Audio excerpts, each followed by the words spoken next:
Blessings to you, servants of God, and good afternoon, church family. I hope all of you are doing well, and I hope you're staying cool as our temperatures over the last few days have been rather warm. It seems summer is rapidly approaching. This message is coming just as the kids are getting out of school for the summer. I was told this past Sunday during children's time that they only had 3 more days. I know they're looking forward to having some time off. Speaking of the children, let me remind you that we will have Children's Day on June 6th, not this coming Sunday, but the next. And the children will be leading our worship service. We'll also have a covered dish meal afterwards, and we've put in place some safety precautions. So I hope you'll all come out and worship with us Sunday and then spend some time in fellowship after that worship service on June the 6th. So Children's Day is only a couple of weeks away. Mother's Day was a few weeks ago.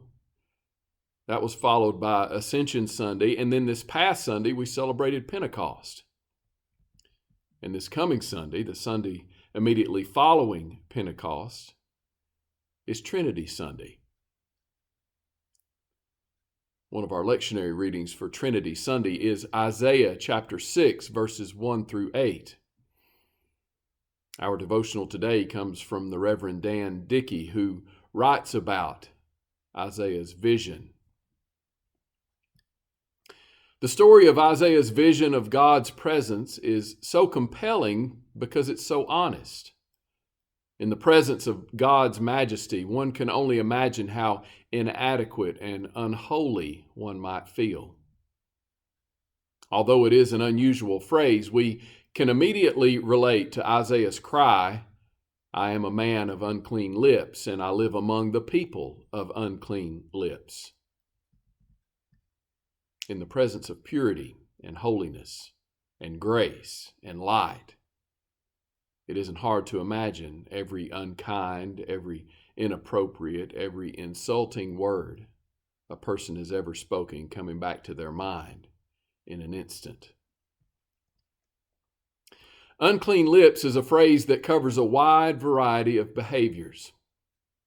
Jesus challenged the Pharisees with the notion that it isn't what goes into a person that makes them unclean, but what comes out that can defile.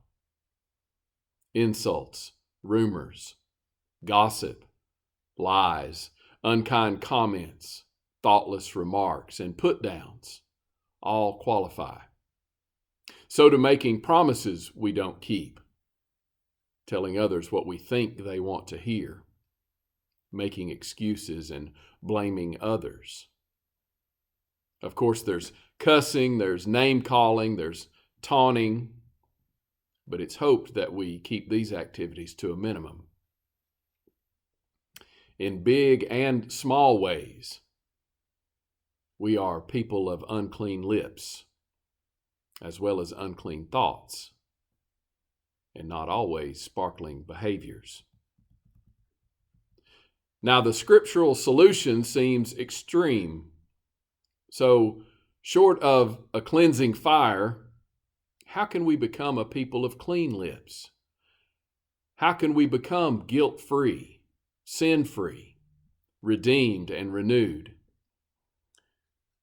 Simply stated, we can't do much of anything except receive the free and loving grace of God that makes all things new. A young homeless woman happened into a United Methodist church in St. Louis one Sunday morning. Not a churchgoer, this woman felt she had run out of options. And with nothing left to lose, she decided to give God a try. She quietly crept into the rear of the church and sat huddled by herself. She listened to the service, not fully understanding what was happening. And panic overcame her as she heard the preacher talk about something called Holy Communion. She listened to the invitation and the great thanksgiving and decided that it wasn't for her. She decided that she was not worthy or welcome to receive the bread and the juice. She liked the ideas she heard, but she knew in her heart of hearts that she was an unclean person and that communion wasn't for people like her. As she thought her thoughts, she was startled and alarmed to see a man and woman headed toward her with bread and a cup. She gripped her hands together and shook her head from side to side. "What's the matter?" the woman asked. "I've never been here before. I don't belong here. I don't know what's happening," the young woman stammered. Both the man and the woman smiled. Then the man said, "You don't have to have been here before. Holy Communion is for everyone." "Not for me," the visitor replied. "I'm not a good person." "That's not for me," she said, nodding at the cup and the bread.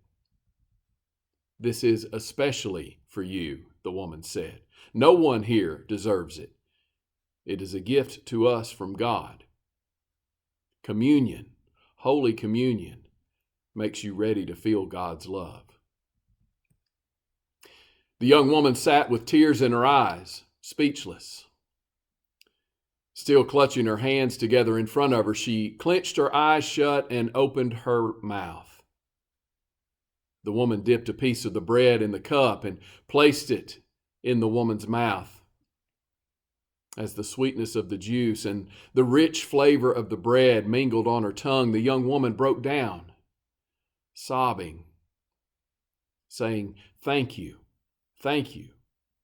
over and over again. This is what it means to be a person of unclean lips. We are not evil. We are merely human, desperately in need of love and forgiveness and second chances. Not one of us is worthy of the grace of God, but it is denied to none of us. It is a gift that cleanses us, a gift that changes us and makes us the people God wants us to be. Communion is God's gift to us, but it is not a luxury gift. We need it. It makes us one with Christ, one with each other. And it also makes us one in ministry and service to all the world. We are redeemed and renewed, but for a much larger purpose than our own comfort and delight. We are transformed as Isaiah was transformed. And when Isaiah heard God ask, "Whom shall I send?" his immediate response should be our immediate response. "Here I am. Send me." Forgiveness, acceptance, healing, and love. We all need these things. And we should not be denied them simply because we are a people of unclean lips living among others with unclean lips. We need these things because we are people of unclean lips. And by God's loving blessing, we have been given enough love, healing, kindness, acceptance, and forgiveness that we can share it with everyone we meet.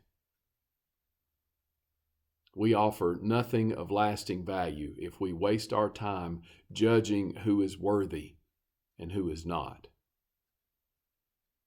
You see, none of us truly deserve, but all of us have been deemed worthy by God.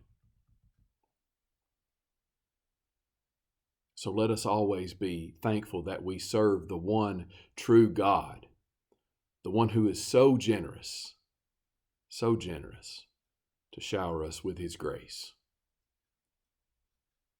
How blessed we are to be God's children. And may God continue to bless us all.